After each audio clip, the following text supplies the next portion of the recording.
Good evening, everybody. It's my proud privilege and honor to begin this lecture, the Ambedkar Lecture. We have this lecture every year, and I would now request Professor Sukta to take over from here. Over to you, Sampata. Thank you. Thank you, ma'am. Good evening to everyone. First, I would like to introduce Professor Arun Singh, who will be the moderator for this particular guest lecture. Professor Arun Singh is an assistant professor at the Department of History, St. Xavier's College, with 13 years of extensive teaching experience. His passion lies in the field of modern Indian history, where he delves into the intricacies of socio-political movements and cultural shifts. With a keen focus on the theme of social justice, his research endeavors aim to dissect historical narratives through the lens of equality and fairness. Through his teachings and scholarly pursuits, Professor Arun Singh always inspires critical thinking and promotes a deeper understanding of India's past and its implications on the contemporary society. So, Professor Arun Singh will be the moderator for today's guest talk. Now, it gives me immense pleasure to introduce today's guest speaker, Dr. Mridul Nere. Dr. Mridul Nere is currently serving as a professor in the Department of Civics and Politics, University of Mumbai. He coordinated MA Honours Program in Public Policy. He has a PhD in Political Science and specializes in political processes, public policy, marginalization and exclusion, and election studies.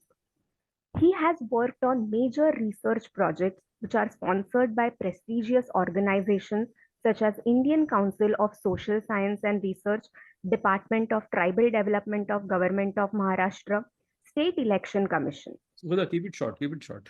Yes. No, sir, it is really extensive and I feel it is very important. Short. No. Dr. Nere was on the deputation to the State Election Commission of Maharashtra till December 23, and he was looking after the research in the Institute of Democracy and Election for the Good Governance, which is the think tank of the State Election Commission of Maharashtra.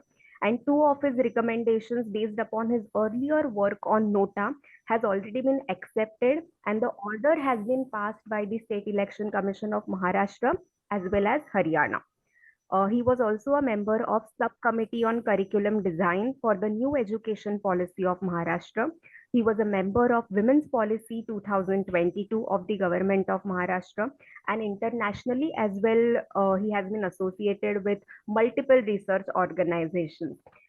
He has... That's okay. That's more than enough. Let me, 2 minutes. Yes, he has written multiple books. He has also contributed immensely in edited books, various journals, periodicals, etc. In addition to his academic pursuits, he has contributed immensely in the social sphere as well. Dr. Nere is a trustee of Sane Guruji Rashtriya Smarak Mangaon. He is also a founding core member of International Society for Human Awakening and Development, which is founded by the former Chief Secretary of Maharashtra, Mr. J.S. Saharia.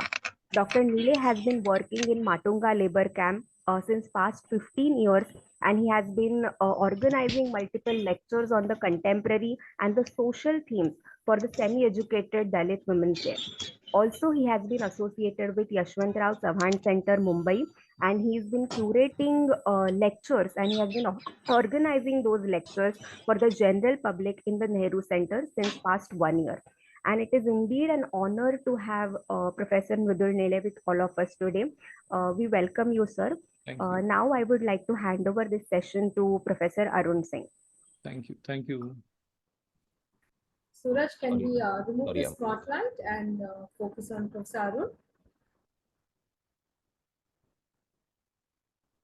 I'm audible now? Yes. Right. Yes. Yeah. Right. So, first of all, congratulations to Department of Intelligence Studies for organizing this particular event and calling Mridul Nere sir for this particular talk. Without taking much time, I'll request Nilesh sir to take the floor and continue with this lecture. Sir. Yeah, sure. Thank you. Thank you very much, Father Keith, uh, Professor Radha, my dear friend, a very old and a close friend, was very much into movement also. Arun, Professor Jeevan is here, and my student Sukhada, for my introduction. Thank you very much.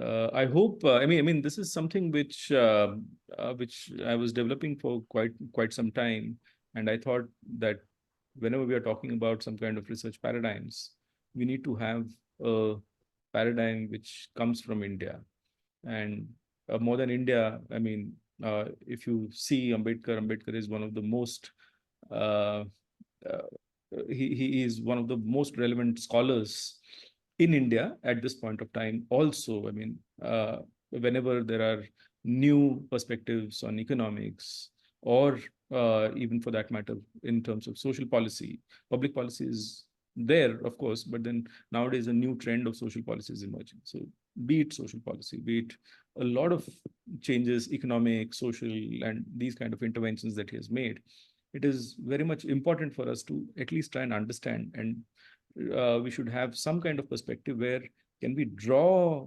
something from what he has written, and can it be theorized, and it can it be very systematically theorized and then philosophized. There are a lot of scholars who have already spoken on Ambedkar's philosophy, and he has been and people have said that he's a philosopher and all those kind of things. However, it is very important for us to do it in a proper systematic way, in an academic disciplined manner. So this is just a what I'm trying to put in front of you is are my thoughts, and I'm sure that whatever these things are, it is open to all criticisms. And if you people can also contribute to these particular ideas, I think this can be enriched better. So I'm no authority on these things, but then I've been thinking a lot since a very long time on these particular issues, and that's how I've tried to carve out this particular lecture. So if Suraj, you can help me with my PPT. Yes, sir. Yeah.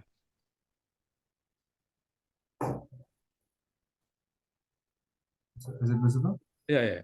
Directly go to the second slide. Yeah. Okay. Yeah. Suraj, can you make it full screen? Yeah, full screen, please. Mm, Yeah, so basically, as in my introduction, I've said that Ambedkar is one of the most relevant scholars, is a most relevant thinker of these times. I mean, we need to first look at his academic disciplines and what he has written.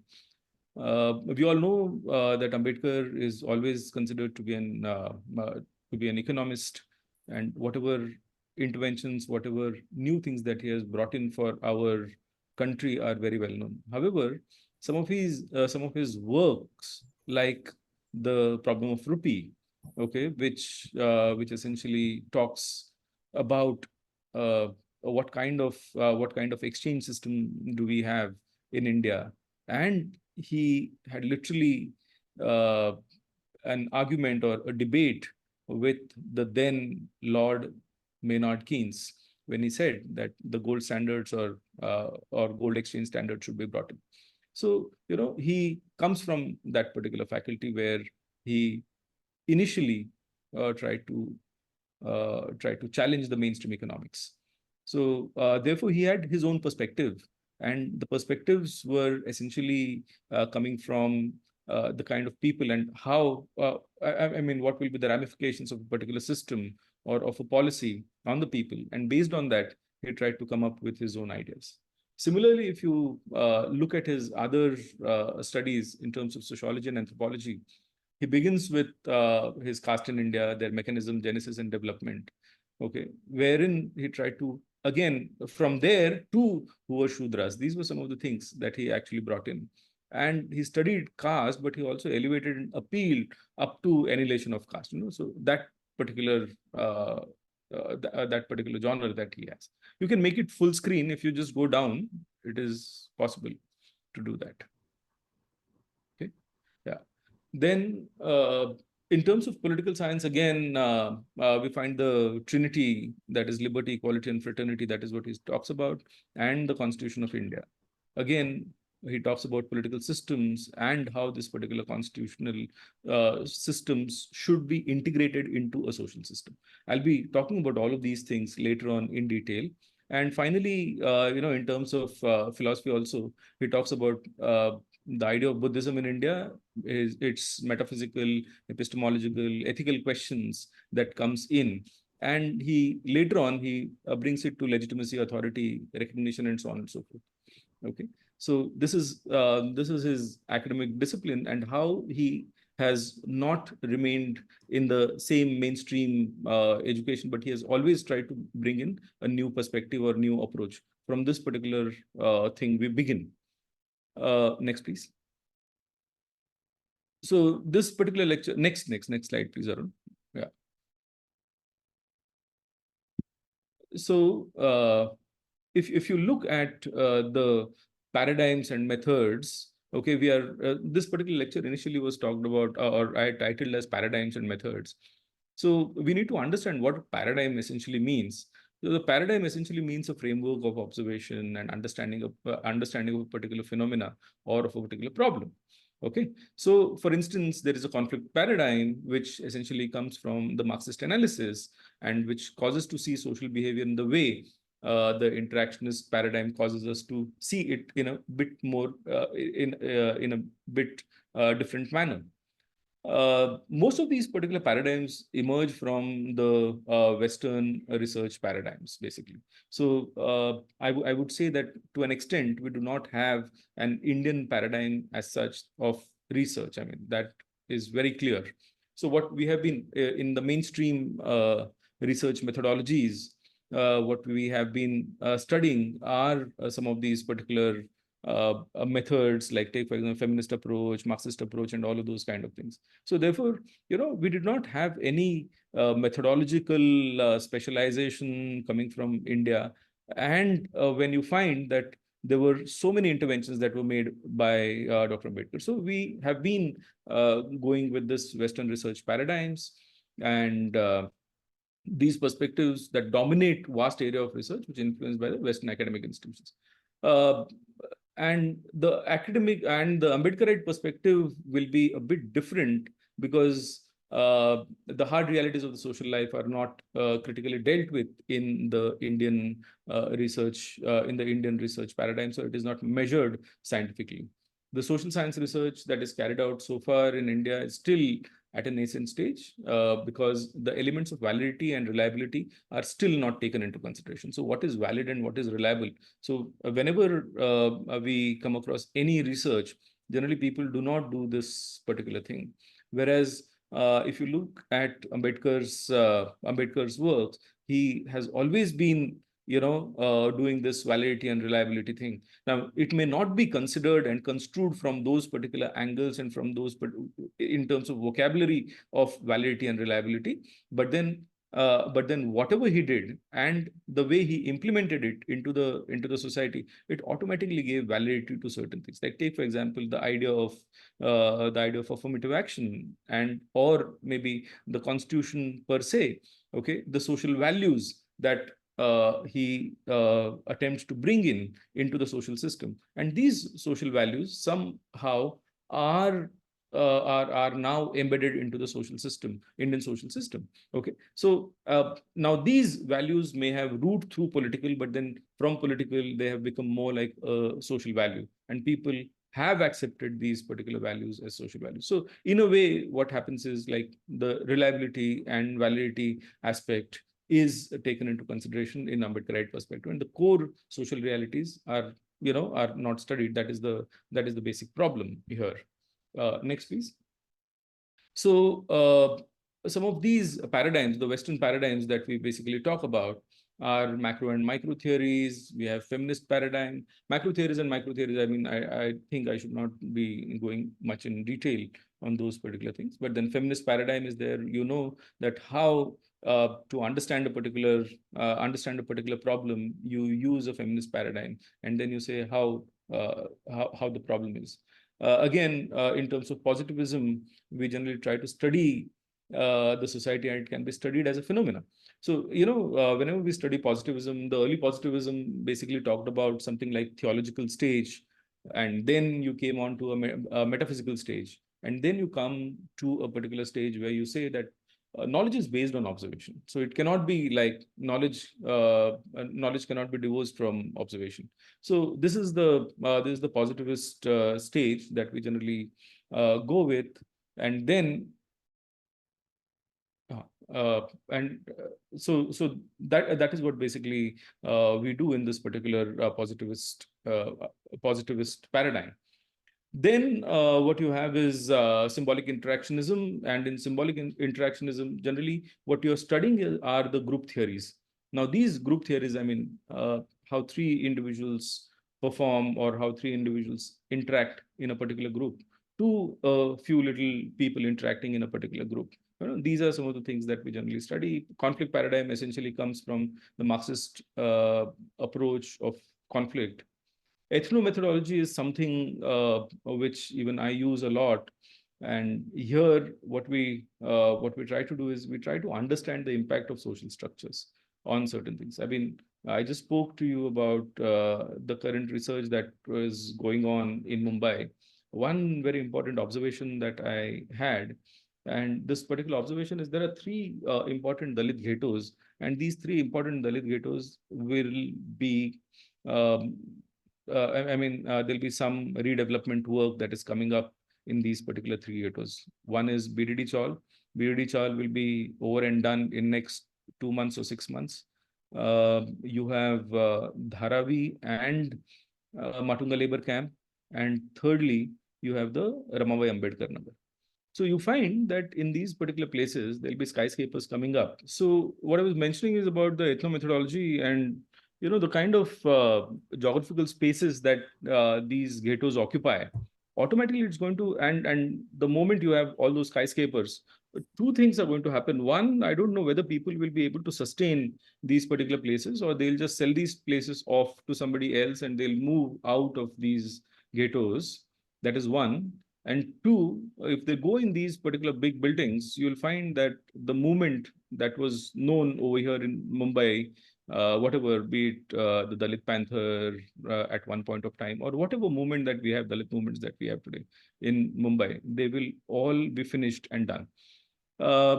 These kind of things we also saw in certain places like Vikroli, that is Kannamwar Nagar, where slightly higher income groups are there.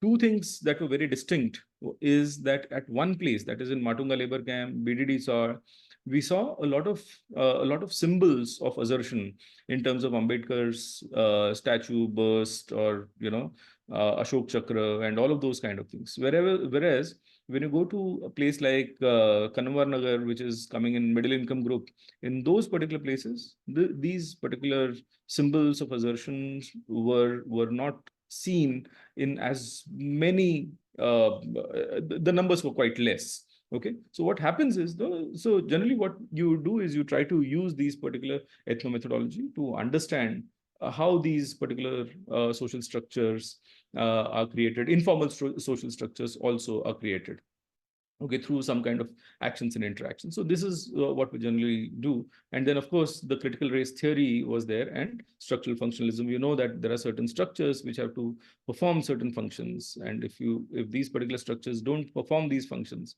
they cease to exist. So basically, if you look at all of these particular things, I think that though these are Western paradigms, I think we need to borrow certain things from these particular Western paradigms and try and understand the social structures, the Indian social structure, and especially when you're talking in terms of, see, Ambedkar never wrote only for, Dalits. Okay, be it his RBI, be it women's rights, or be it all other category people also, you find that he has never ever, he cannot be limited to only Dalit community. And therefore, it is essential that we borrow from these particular disciplines and try and understand how these particular disciplines, how these paradigms would work. Yeah. Now, where did these particular approaches and paradigms derive their methodology from? Now, first of all, the first paradigm itself, like take, for example, the Marxist approach, this Marxist approach basically comes from the problem of exploitative social structures in a capitalist system. But then the question is, I mean, most of our theses would have Marxist approach to the problem. However, I mean, it is very important to understand that did we really have this particular capitalist exploitative system in India? Okay, so how can you just bring in a capitalist exploitative system and put it in a particular structure and you say, okay, fine, this is my theoretical framework to my thesis. So sometimes this particular thing has to be looked at, and sometimes this is a major problem that we face, and therefore somehow we can say that there is some kind of incomplete research that emerges. Similarly, when you discuss about feminist perspective, this particular feminist perspective essentially talks about gender differences and the rest of the social organization. So these paradigms draw attention to the oppression of women in many societies, but then they also draw some, they also in a way draw attention to general oppression. So it is not necessary that it is only a feminist way of looking at it, but then feminist paradigms not only reveal treatment of women or experience of oppression, but often point out limitations in how other aspects of social life are examined and understood. And then we know the critical race theory, what critical race theory essentially came in, and after that you find civil rights activists, social activists, they said, okay, fine, I mean, we need to come together. It was a fallout of a civil rights movement, and that is how the critical race theory came to the fore. Okay, now all of these particular problems, I mean, certainly, I mean, feminist perspective, barring feminist perspective, if you look at Marxist approach or critical race theory, you find that these particular approaches do not really stem from the Indian social structure. And therefore, it is very important for us to go back and try and analyze the exploitative, discriminatory, disadvantageous social structure, and then try and put it into that particular framework, and then try and study this particular problem. So all of these particular above approaches or events or issues that they felt are important in predictive research from the point of view only. So basically what we are doing is we are doing a predictive research. We're doing a predictive research only. But then the current research on these particular areas is influenced with critical theory and reflective assessment. So this is what we essentially do. Now, how does one choose these particular subjects or research problems? Now, research is generally associated with somebody's willingness, somebody's interest, and somebody feel for that particular topic, right? So generally, whenever people come to us, also we don't give them कि नहीं ठीक है ये देख लो इसके ऊपर काम. Let people have their own ideas and let people work on those particular ideas. That is what is expected from them. So this may be. So Indian society is based on this particular idea of ascription, and this may be a manifest reality, but it also is essential to demonstrate this in various disciplines. So in various disciplines, it is essential that we demonstrate what the manifest reality is. The issue of discrimination, disparity, inclusion, equity, issues of development, they form major areas of research. So if you look at the Indian scenario, and especially if you're doing a social sciences research, I think everywhere you will come across some of these, or maybe in an Ambedkarite perspective, you'll come across some of these particular issues. While we choose what to choose, it is also important for us to demarcate what not to choose. Okay, scholars, especially the research scholar, attempt to study Ambedkar repeatedly from the work that is carried out earlier. Like take, for example, as I've mentioned over here, some people will talk about Ambedkar's contribution to women, Ambedkar's contribution to maybe water policy, Ambedkar's contribution to RBI and economic policy, and so on and so forth. So it is not important that we go back and try and do a descriptive research where we just try and narrate what Ambedkar did and what were the problems that Ambedkar faced. But then if you're doing something on water policy, I think it should be a critical approach, where you need to understand as to where has that particular policy come from, and where are we, and what are those particular problems of research problems of research in the sense, how are we dealing with the earlier problem now, and how would and what were the, like, take for example, if you're talking about water policy, I think the common property resources and these kind of things would help us better. And that also talks about the rights of individuals. It talks about rights of tribals. So from that particular perspective, I think the perspectives should change. I mean, it should not be a repetitive policy, because if you see thesis on Ambedkar in India, there'll be hundreds and thousands of theses on Ambedkar. But then the approach or the perspective of Ambedkar does not come out. The Ambedkar's research perspective does not come out. So most social sciences in India is dominated by mainstream ideas, and there are essentially two types of scholars who carry out these particular research in two different ways. First of all, those who work on newer areas bypassing social realities and concentrate on contemporary social problems. So they concentrate on contemporary social problems arising out of new disciplines and newer areas of traditional disciplines, thus neglecting the fundamental issue of social system.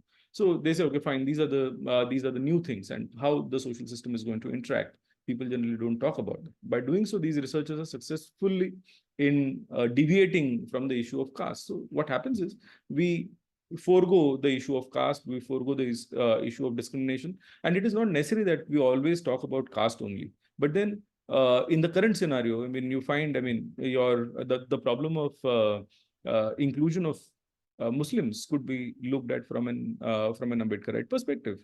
I mean, if you all know, he did meet, and he had a meeting with the sex workers in Kamatipura. So that particular meeting is also very well known. So when you have issues of, let's say, somebody conducting some kind of research on, say, dance bars in Mumbai and so on and so forth, so I think that you have to go back and try and see, I mean, what was his approach when he was trying to talk to the sex workers in Kamatipura. So the issues of disparity, inclusion, these things automatically come up. Here, the issue of caste and discrimination are considered as given. So they say, okay, fine, this is what is there. I mean, this will stay as it is. But then what is more important is, and then they will try to talk on certain other issues. The second type of researchers, they generally, the work may be traditional in nature, and that must have discussed. And this may be one of the reasons of stagnant research culture. So this is the problem of stagnant research culture. Some of the great scholars, I mean, have been talking about, they consider Ambedkar as their guide. But then still, when you look at some of their propositions, these propositions may emerge from the traditional classical philosophical or classical philosophical traditions, okay, which may be ingrained too much into, let's say, too much into religion also. So that particular idea of rationality and those things, they do not come, and therefore it then becomes imperative that questions these ideas which may sound to be biased, and therefore some of these particular studies could sound a bit biased. So these things could be demonstrated a bit later. So there are three elements of traditional sciences. One is, of course, theory. You all know that there are some systematically interrelated logical propositions, and those particular interrelated propositions have to they give or they predict certain phenomena. Okay, that is what is called as theory, and these theories provide logical explanation to the observed phenomena. Operationalization is another very important thing.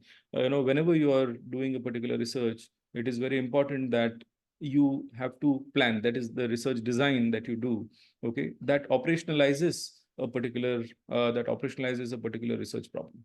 Okay, and here it literally means measuring some kind of variables. Okay, so if suppose there is a change in the behavior, if suppose I say that there is, I need to look at the assertion of people in BDD SOR.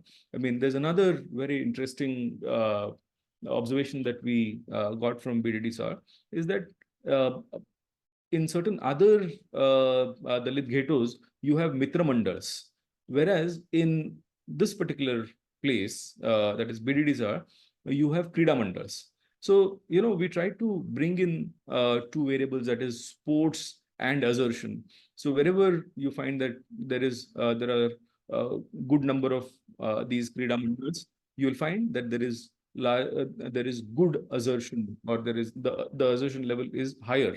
So when you say that assertion level is higher, it is very important for us to measure that particular higher assertion. So how do you measure that? So, scales need to be developed.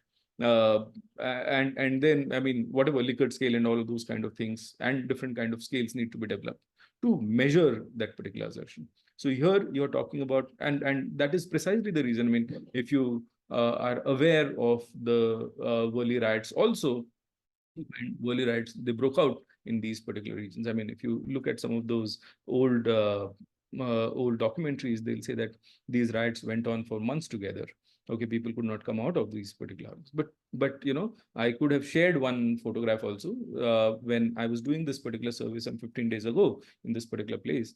I saw about 4 to 5 cricket teams, and none of these cricket teams had their surnames. So every boy like Santosh, Mayur, whatever, Appa, these were only first name kind of things were seen on that particular cricket board. And about, say, 12, I think 8 to 12 cricket teams were there, and none of these teams had their names. Now, see, if you have to understand this particular operationalization of research over here, I mean, does a particular surname in a particular area in a Krida Mandal makes, I mean, limits assertion, or it does not limit, or maybe limit assertive tendencies amongst people. So, these kind of research become very important, and then you can probably measure these particular things, both assertion as well as, the conflict. Okay. So what I'll say is, earlier, these particular Krida Mandals, they were also into violence. Okay. I mean, I'm not saying that violence is something that should be done, but then here, what I mean to say, that as a part of movement, violence is intrinsic, and therefore that particular violence, I mean, I'm talking about a discriminatory social system, and in that particular discriminatory social system, it is a weapon of, in a way, dissent. So it is not, I'm not looking at it from the pure vocabulary of maybe violence. So I'm looking at it from the dissent perspective. So again, so whenever you're looking at these particular observations, the final step in the traditional model of science involves some actual observations, looking at the world and making measurements of what is seen. I mean, having developed theoretical clarity and expectations, and having created a strategy for looking, all that remains is to look at the way things actually appear. So observations should be taken as they are. Okay, you cannot say, okay, fine, this is the observation, but then I'll go with my own meanings. No, unless and until you need to clarify those particular observations. So these are the three main elements of traditional science. So when you look at the approach, what approaches may constitute Ambedkar's paradigm, these are some of them: interdisciplinarity, empiricism, universal value, critical theory, neo-institutionalist idea, dissent, studies, and philosophizing. So, one sec.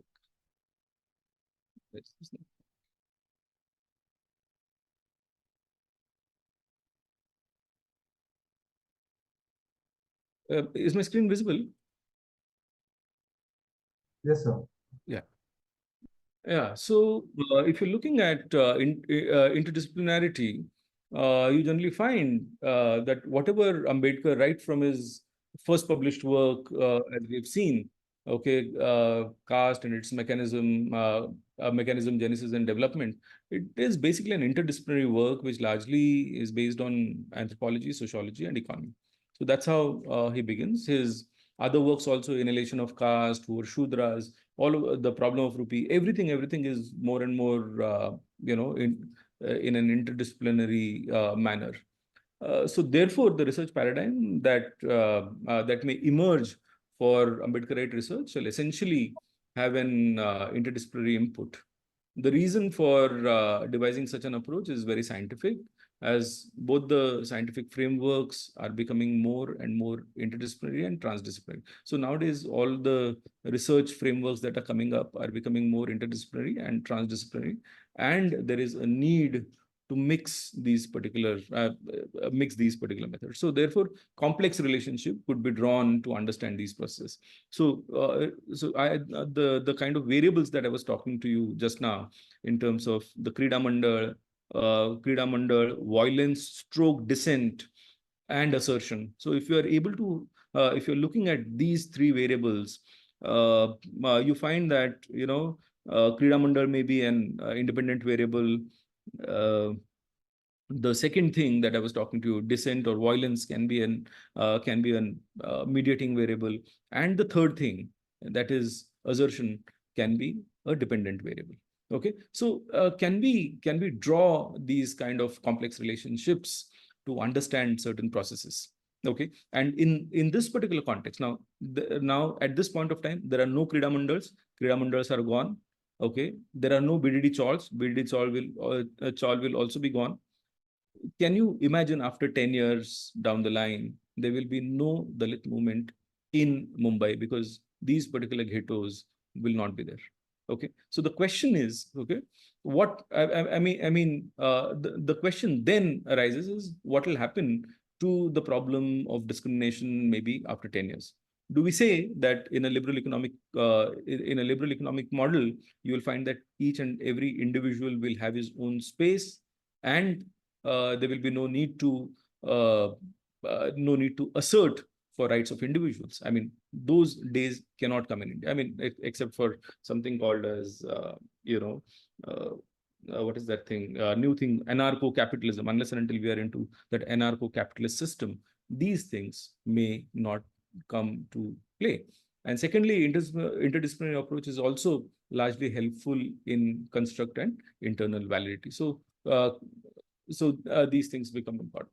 Then what's important is empiricism, because what Ambedkar did is, another theoretical interpretation that we had tried to work on some time ago was, why did Ambedkar actually think of, converting his people from, the Hindu fold to certain other fold like Buddhism and so on and so forth. So and it was not just Buddhism, but then along with Buddhism, it was also like Samta Sainik Dal that also came up. Okay, can we juxtapose these organizations? I mean, because it also talks about cultural identity of people. Okay, because Buddhism, I mean, let us look at it, look at Buddhism not from the religion perspective, but let us look at it from the cultural perspective. And therefore, when you talk about cultural perspective, I think it is a cultural assertion that people make. And at the same time, if you are having Samata Sainik Dal, okay, that is people for equality, or maybe Sainiks for equality, soldiers of equality, okay, are we juxtaposing these particular organizations with certain other mainstream organizations which also carry lathis? Okay, so I mean, these are some of the questions that actually emerge. So therefore, when you're talking about empiricism, I think we need to go back to the society, okay, collect some very empirical data and bring that particular data to the table and then make our arguments. Okay, one such example, again, I'm putting here, I've put into this particular thing, is like arguments with Lord Maynard Keynes, okay, in understanding the economic value of a particular economic policy that he had actually brought in. So if you're talking about universal value, it is derived from, again, Western cultural traditions. And nowadays, it is more and more prevalent to believe that freedom and diversified cultures, I mean, that is what they talk about. It also represents something to do with democracy, freedom, equality, fraternity. If you look at Ambedkar's ideas right from the beginning, I mean, these universal values and all, these are all very new things. But then Ambedkar has been talking about these particular values right from the beginning. So, there was this particular point that I had made earlier, saying that, political values need to be translated into or converted into social values. And unless and until some of these particular values are converted into social values, you'll find that these particular values will not get legitimacy. the question of secularism today in India emerges because can we say that this particular idea or value of secularism has actually seeped into the social system that is in the minds of people, where they feel that secularism as a value should be cherished, and every individual, irrespective of his religion, is equal. Okay, so some of these particular things, unfortunately, are not properly percolated, and probably that may cause some kind of social that is causing some kind of social tensions. So therefore these universal values should automatically should be encouraged, and these, from the research, these particular universal values should come. The ideas form the core of Ambedkar's writing and philosophy. So these are the ideas that are basically coming from Ambedkar's side. Critical theory, when you're talking about critical theory,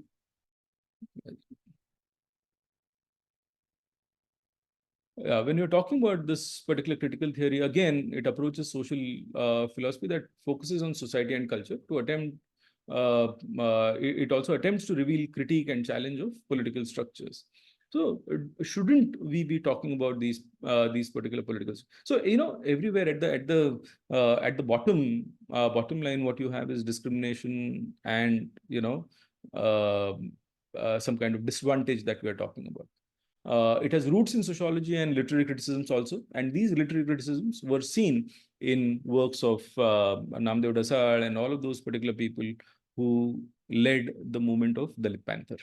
Okay, so most of the work of Dalit literature during the Panthers movement used this particular approach. So critical theory approach was used during those particular times also. But then it is again, I mean, a social scientist, it is not necessary that only the literature person should try and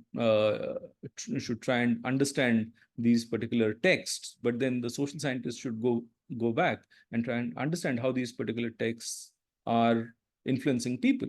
Okay, so that is the critical theory approach. And then you have new institutionalists. Okay, these are some of the paradigms. I mean, we can combine all of these particular things to make an Ambedkarite perspective. So neo-institutionalist theory is again a theoretical perspective that is used to understand organizational behavior, and as it is situated situated in and influenced by other organizations and wider social forces, especially broader cultural rules and beliefs. Okay, so whatever these particular broader rules and beliefs are, initial scholarship theorized and documented how construction of broader cultural rules constituted actors and facilitated organizations, isomorphism, and grown similarly growing similarity of organization in the field. Subsequently, the scope of theory was expanded to account for the transformation of change in these particular institutions, as well as heterogeneity of other actors. So what are these particular actors? I mean, this at this point of time, when you're talking about these new structures that are emerging, when I said that in fact, Suraj Ende makes a very important comment. He says that those people who have been having some kind of are in the higher echelons of the society from the Dalit community, they are hypocrites. Okay, so he is basically using this particular new institutionalist approach to understand that. Then you have dissent studies. I think dissent studies is something that probably should take some shape, because if I say dissent studies should take some kind of first step, probably people should not think that I'm talking like an urban Naxal. But then dissent studies are very important because I'm giving one reference over here. I'm saying that when Black Lives Matter affected about, say, 45 countries in the world, why is it that in the most discriminated society, we find that people did not come out and speak about Black Lives Matter? Or, of course, I mean, there were some people who were talking about Dalit Lives Matter. But then this particular movement that emerged somewhere in the US and traveled all 45 countries, in entire Europe and all, but then it did not see its very distinct presence in India. So we need to understand what are these particular political structures, what are these social structures which restrict these kind of movements of dissent. And if supposing say these movements of dissent are restricted, and they're restricted structurally, in that case, you need to understand those particular structures and theorize on those particular structures. That becomes more important. And finally, the final stage of this whole thing of Ambedkar's paradigm, I think, uh, finally we should take it to a level of philosophizing everything. You know, Father Keith is here; he is a man from philosophy. But then, when you're talking about philosophizing, it essentially means that you have to take it to a much, much, much different level than theory. And here the questions of ought to be, should be answered. And here this particular, and that should be the last stage of Ambedkar's paradigm or research paradigm, where we should be able to speak and write on certain events based on some kind of theoretical as well as some kind of philosophical underpinnings that emerge from this particular research. That is what I have. Thank you very much. If there are any questions, I'll be happy to answer. Yes, sir. Am I visible? Am I audible? Yeah. Yeah, thank you. Thank you, Mridul sir, for sharing your views with us. As India is going through rapid changes through privatization, liberalization, and globalization, the old way of life is basically fading away. And according to me, in this particular period, Ambedkarite perspective becomes really, really important. Because right from the issue of looking at economic policy, issue of educational policy, women's rights, labor rights, one can notice that because of privatization, because of this sort of race to achieve maximum sort of profit, we are losing a lot of the gains which we had made over a period of time. And that is where sort of a callback to Ambedkarite perspective becomes extremely important. Dr. Mridul Nede touched upon a lot of these ideas. Uh, his research sort of theme was little complicated. I hope most of our student friends were able to make sense of it. Sir, what I'll do is I'll try to raise some sort of basic questions in order to make sure that our student participants are able to make better sense of Ambedkarite ideology as such, right? So, yeah, so my Yeah, please. first question is, yeah, sir. Yes. Yeah, please go ahead. Yeah. So my first question is that as our education system exists today, you talked about theories, and you talked about the dominant or the dominant sort of knowledge system which is there.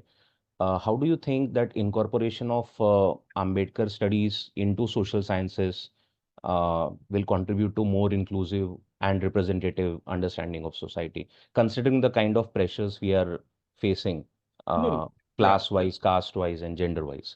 What I feel is, of course, I mean, you should talk about Ambedkar studies, but then I think that let us not make it very myopic. What you need to do is, I would rather say that instead of having an Ambedkarite studies program, you should have a social policy program. Because what Ambedkar does is he talks in terms of social policy and economic policy. His whole work is about policy, right? So you need to bring in Ambedkar through these particular specialized programs, because let us be very frank. After doing let's say an MA in Ambedkar studies, what will the student do? Okay, instead give him a course like something to do with social policy, where he's interacting with the social groups. And social policy is a fast emerging discipline. So something of that sort should be brought in, and social policy from an Indian perspective should be taught, where you're talking about, let's say, Amartya Sen, Ambedkar, all those kind of things. Okay. Of course, I mean, you can take Walzer, all of those particular people, but then you can have a more thrust area on an Indian side and bring Ambedkar and his ideas in those in those disciplines. That is, I mean, I think that would sound much more beneficial to the students also. That's what I meant in the sense, not specifically Ambedkarite studies the way we look at Yeah, it yeah, from a university point of view, yeah. but from a ideological point of view, From an right? ideological point of view. Yes. Yeah. So, thank you, sir, for that answer. Um, right. So, the next question which I have is, uh,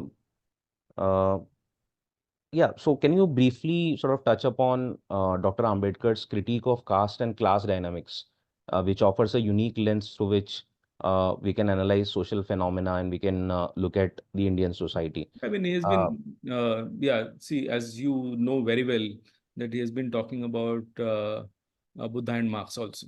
Okay. yes. And later on, in one of his interviews, he does say that no, he would not, he doesn't associate himself with any kind of communism. Okay. But then what he's talking about is something like a state socialism.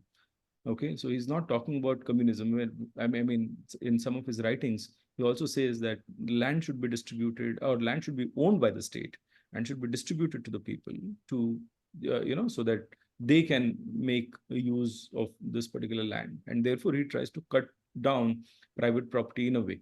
So he deviates quite far away from Marx because, Marxist ideas are quite different from Ambedkar here. So he basically brings in state socialism. Okay. And this particular perspective could be probably more important to an Indian scenario than गिर रहा है right? Yes, sir. Yeah, the next question I had, Mm-hmm.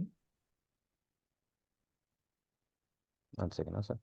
Right. So, sir, what do you think in terms of Ambedkar's emphasis on liberation of marginalized communities, reshaping of the kind of thought process we have towards the way we look at the marginalized communities, and the kind of priorities we generally set in from a social science perspective?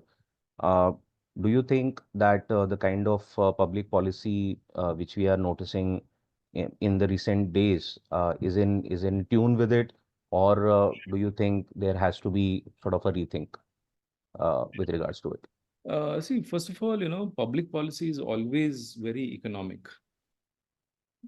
So, whenever you're talking in terms of public policy, you say, okay, fine, it is an economic perspective of well-being, probably. Okay. Whereas when you talk in terms of and therefore at this point of time, if you're referring to the current conditions where people are getting marginalized and more marginalized, you find that here we need to bring in some kind of changes, and these changes won't be so very easy.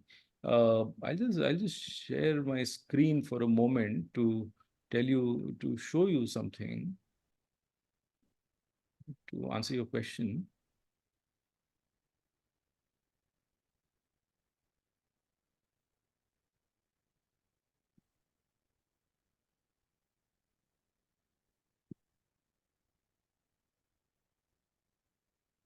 So these are the, can you see my screen? Yes, sir. Yes, sir. Yeah. So these are the predictive margins of the thing that I was talking to you about the nature of employment. And you find that largely a lot of people in India, okay, especially the Dalits, okay, what once upon a time people were saying कि नहीं reservation मिल जाएगा, and affirmative action hai, so people will go in for reserved jobs and therefore they will be getting these jobs. So when we did our study, this is the graph that shows an overall impact, and the predictive margin shows that everybody is almost ready to take up some kind of private employment. Here we have done the same thing, with different educational standards. And again, here, everywhere you will come across the same thing. Vocational training, again, temporary. Graduates, temporary is high. Secondary, there's up to 6 to 10, by the way. Fifth grade, same. HSC, this. And PG and above, also temporary. So, when you look at these, kind of, results that come from the society, do you think that the public policy in India is working well? Do you think that the discriminated community or disadvantageous community, and I'm not talking only from the point of view of Dalits, I'm talking also about the Muslims.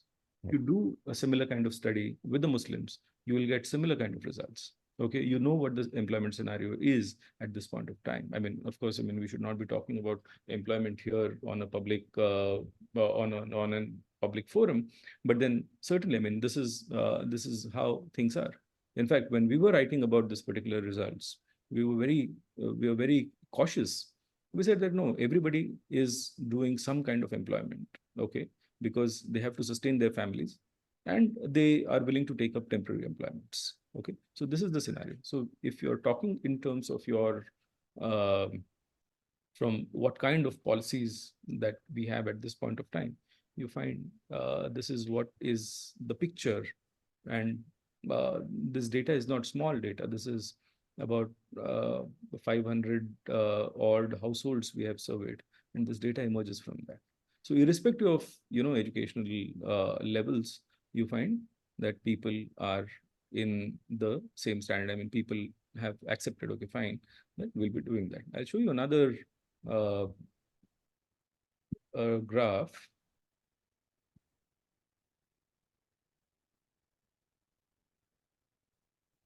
So this is the gross family income. Okay, again the same thing. Okay, we are looking at so it is between 1 to 2 lakh and 3 to 4 lakhs. Okay, this is where the entire Dalit community's income levels are. Majority of the people are in this particular category. Okay, so this particular PG and above, you can see 5 lakhs and above.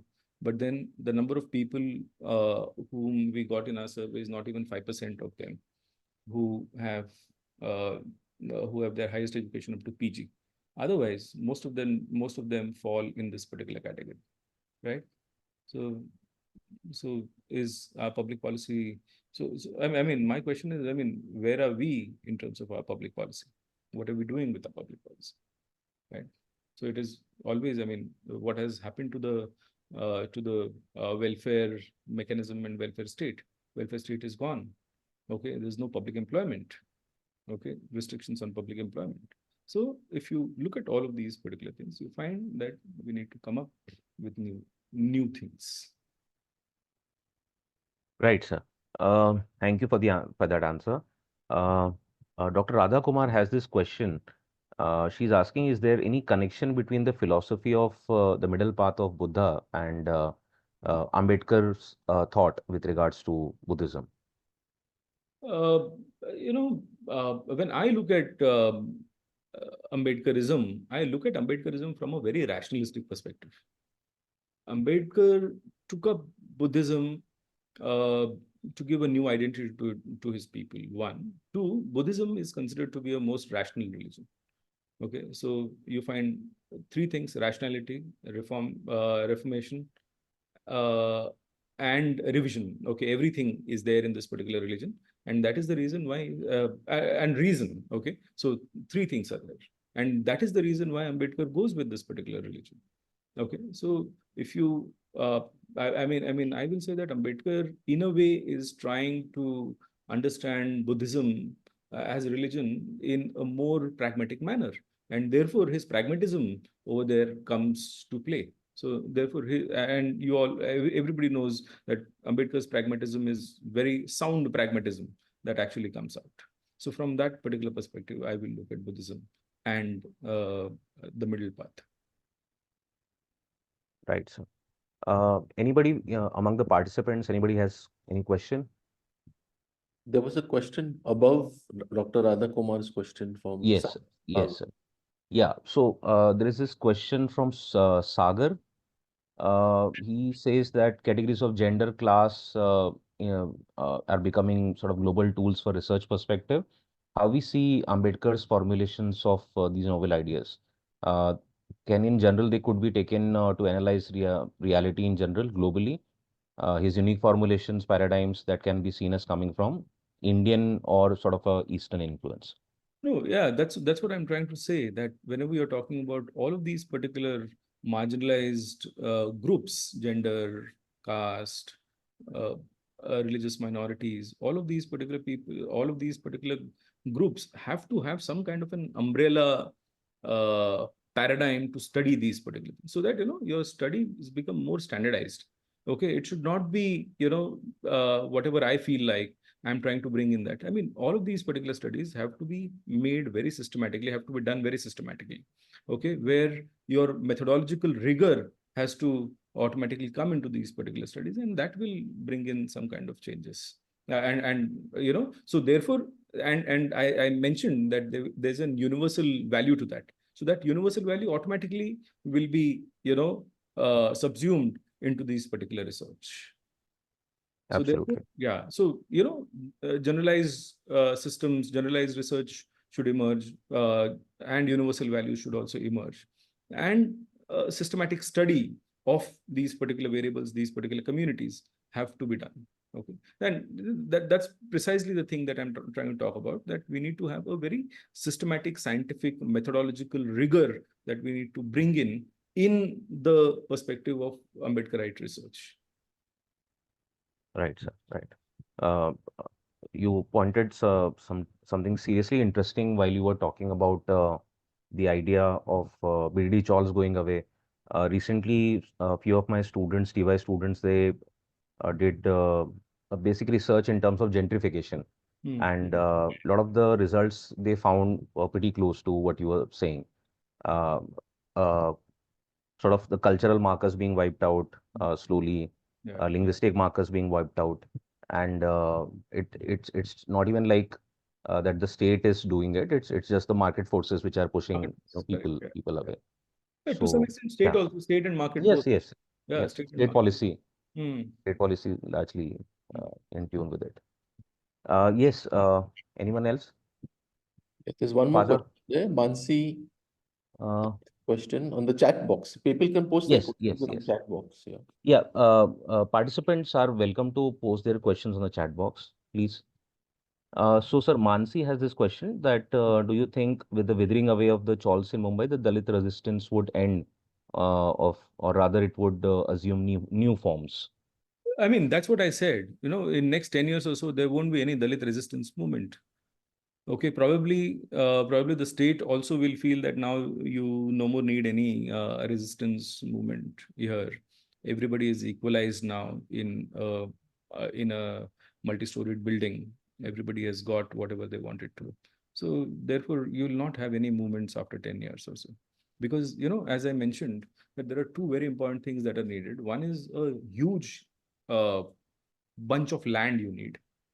Okay, so that is going. You don't have, you will have a Jamburi Maidan, but then you will not have those particular BDD chawls. And in each chawl, about say 80 households. In each 80 households, every chawl will have one, let's say, Krida Mandal. And if there are 20 Krida Mandals over there, all these 20 Krida Mandals, we have some kind of common, social consciousness. Okay, social and political consciousness will emerge amongst them. So there will not be any, geographical space also to interact. And therefore, what kind of consciousness are you talking about? This particular political consciousness will automatically go. That is what that's how I look at it. I may be wrong also, I don't know. But then that's how, I mean, if I look at it from the process point of view, I think it will be an absolute withering away of the movements and assertions and all of those kind of things. Because as I told you, that I came across some of these things in Kannamwar Nagar. So in Kannamwar Nagar, there is no resistance movement, there is no uh, assertion, there is no resistance. People are more into, what next? Okay, the younger generation wants employment. The older generation, in the sense people who are in service, they need their monthly salary, so they have to go to work. Younger generation want to struggle to get some kind of employment. Okay, there won't be any struggle as such. Okay, earlier, see a simple little thing.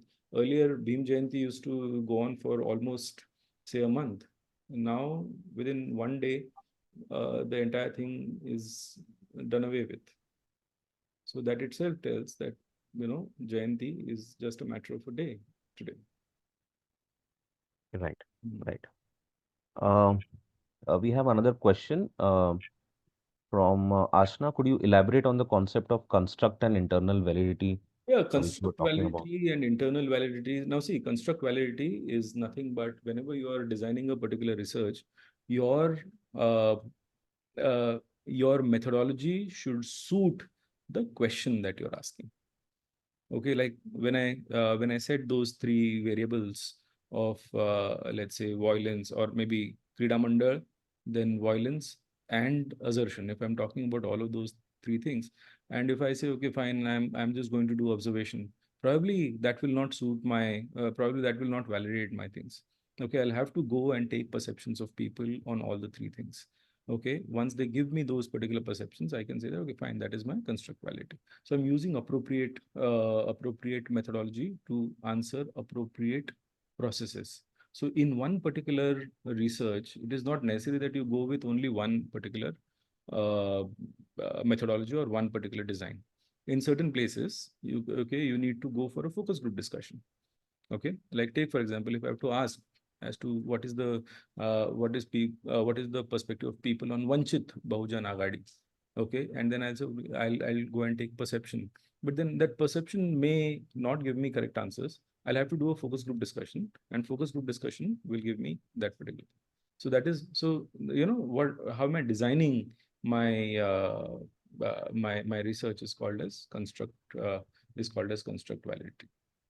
Okay, and the other one is internal validity. So internal validity are my variables internally consistent. Okay, now if suppose say I'm bringing in something, now see I'm trying to bring these three things together over here, and I say, okay, fine, there is an internal validity amongst all of these three things, because violence will bring in assertion. Okay, Krida Mandal will bring in energy. Okay, let's take for example, if you have a kabaddi, you've seen that Chak De movie, you find that they go to the McDonald's and somebody says something and the entire team goes and beats them up. Okay, so these kind of things will also happen in a place like BDD, sir. If somebody says something, okay, everybody will go and beat them up, right? So so what I'm doing is, when I'm deriving these particular variables, I'm looking at the internal consistency of those particular variables with each other, and that is what is called as internal validity. Right. Thank you, sir. There is a question from Jeevan. Am I audible? Yeah. Yeah. So, thank you, sir, for your answer. There is a question from Jeevan. He's asking that as for the alternative paradigms which you rightly propose as an insider, how open do you think research guides and professors in universities in India are open towards these kind of ideas, these kind of paradigms? So, Or do you think that, yeah, so obviously, I mean, see, we are at a very nascent stage. Okay, unless and until we all use these particular paradigms in whatever way, and if we are giving them these particular nomenclatures, we are using it in our daily vocabulary, okay, people are not going to accept it. People will say, "Ye kahan se aa gaya?" Right? But then you will, I mean, where did Marxist approach come from? Isn't it? So similarly, if you're talking about, let's say, if you're studying, say, oppression, if you're studying discrimination, you have to have that particular approach, no? That somebody has already looked at oppression from a particular perspective. Who are Shudras? Like, take, for example, how do you look at Shudras? Okay, you will not have a Marxist approach to look at who are Shudras. You cannot have a Marxist approach, right? So therefore, I mean, initially, and especially when it comes to Ambedkar, probably people will not accept. Okay, they'll say, why should we accept this particular? I mean, with those people who have a very myopic view about this particular thing, they'll say, no, this is not an approach that we need to look at. Okay, we need to, there are certain other mainstream approaches. So we need to go with those particular mainstream approaches. That's how people will initially look at it. But then unless and until students also try and look at these particular, like take for example, when you're talking about your students going to BDSR and studying gentrification, okay, while coming out of BDSR, our last photograph was with a lot of, old folks around in that particular place. Okay. So our approach was quite different. Okay, if you are also using that particular approach of Ambedkarite approach to understand gentrification, okay, so probably then like take for example, I mean you can relate these things to what you have been teaching, like the Khotita struggle, okay, the struggle for Khoti, and just try and connect it to the British also. I mean, if you are able to bring in some of these particular perspectives, I think a new knowledge creation will certainly happen. So what is happening is at this point of time, we've been going with the same kind of knowledge systems. Okay, and now again, there's an introduction of something called as Indian knowledge system. So why can't you have in an Indian knowledge system? Why can't you have a new perspective? Isn't it? You have a freedom to use this particular new perspective. So use it. Absolutely right. Yeah. Anybody else? Yeah, I have So one of the last points you mentioned was with regard to philosophy. yeah. And when you look at contemporary Indian philosophers, amongst the canon, you have Vivekananda is there, of course, Gandhi, Tagore, even Krishnamurti Yeah. finds his way in that. But you don't find Ambedkar so easily introduced into this canon of accepted philosophers in contemporary, because perhaps what is focused is the practical aspect, the activist aspect, whereas Ambedkar, the philosopher, Yeah. that has not yet been accepted into contemporary Indian philosophers. And what could be the reason for that? That was precisely the reason why I brought in that particular slide in the end, and I connected it to theory, because unless and until the theory matures, it doesn't, it doesn't transform into a philosophy.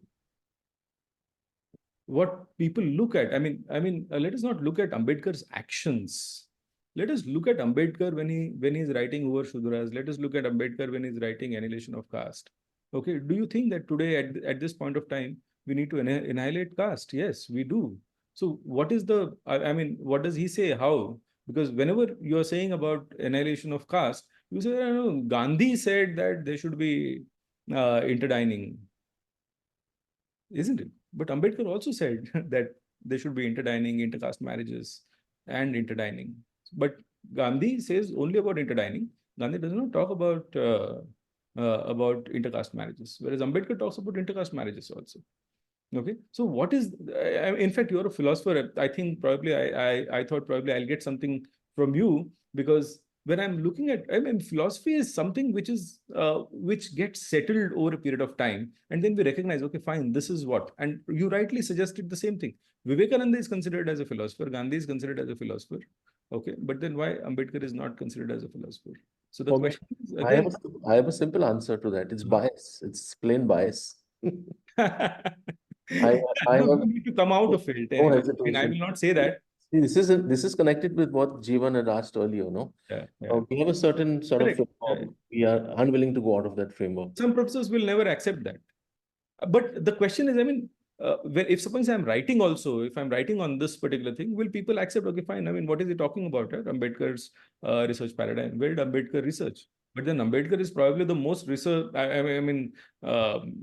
amongst all these particular national heroes, I think Ambedkar is most qualified person whom we need to study, and we need to go back and delve into his writings and try and bring out theoretical and philosophical frameworks from what he has written. And that is what will develop develop this particular branch or this particular paradigm. I think besides bias, also there is fear. You can discuss some philosophers without getting affected much by it at an emotional level. Whereas this, we are still too close to Ambedkar, perhaps maybe after half a century, when things become much, hopefully, developed in terms of equity. then we will perhaps look more dispassionately upon and accept him as part of the canon. True. True. Thank you, Father, for that question. Anybody else? Sukada wants to ask a question. Yeah, No, ma'am. no. Okay, I had a question, sir. You talked about critical race theory, which is becoming really popular and controversial in United States. So, do you see any parallels between sort of the anti-caste movement in India and the civil rights movement in US?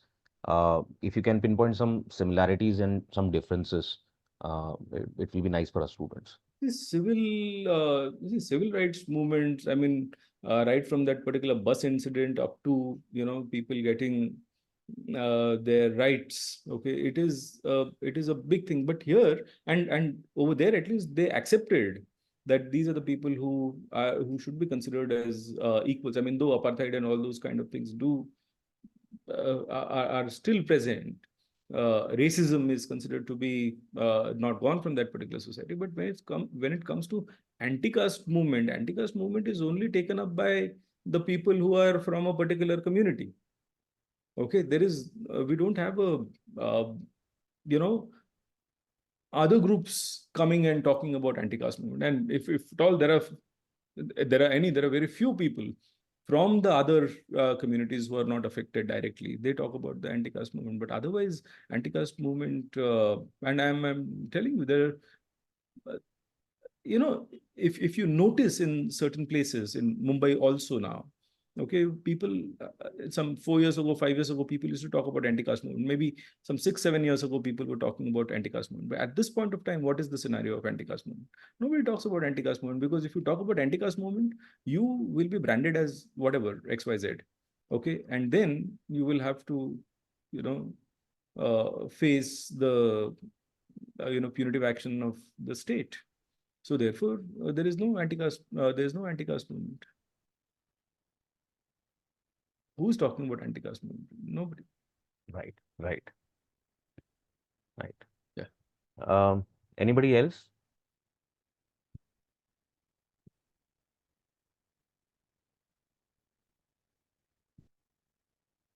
Okay. Yeah. Radha, you can wind up, I think. Yeah.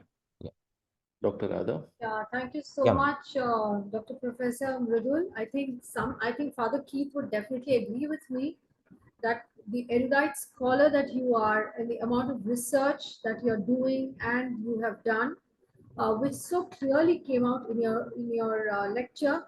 I think we need to have 2-3 more sessions on some of the topics that you actually touched on. So thank you so much, sir, for giving us your time.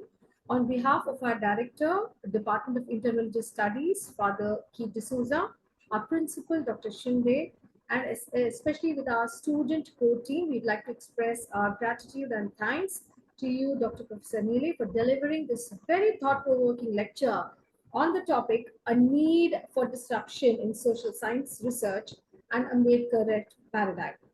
Every year, we have this lecture on Ambedkar studies, and where we have erudite scholars coming and sharing their research and their views. Sir, you just added another chapter in this particular journey of ours to actually look at research, as you very rightly said, in a very practical, pragmatic way, looking at ground level as well as with its challenges. Thank you so much, sir. Thank you. And I'm pretty sure all our students and participants will be taking a lot of points from this deliberation of yours. I would also really like to thank Dr. Professor Arun Singh for moderating this particular session, and also Professor Sukda from our Political Science Department for introducing our moderator and our speaker. Thank you so much, all the participants who joined this particular session of ours. And we would be uploading this particular lecture on our web page, which is the Department of Interreligious Studies. Thank you so much, and we hope to continue this yatra of understanding, deliberating on a lot of these thought-provoking ideas. Thank you so much. Good night and Shubharatri. Thank you. Thank you. Thank you very much, ma'am. Thank you. It was a pleasure being here, and profusely thank Professor Keith, Professor Jeevan, Arun, and you, Professor Radha. Thank you very Thank you much. so much. Thank you so much. All who attended. Thank you, sir. Can Thank the DRS students, we can stop recording? Yeah, just a second. I would request all the participants that are in the meeting to just fill the feedback form that has been put on the chat just now. Please do fill the feedback form. Can we stop recording?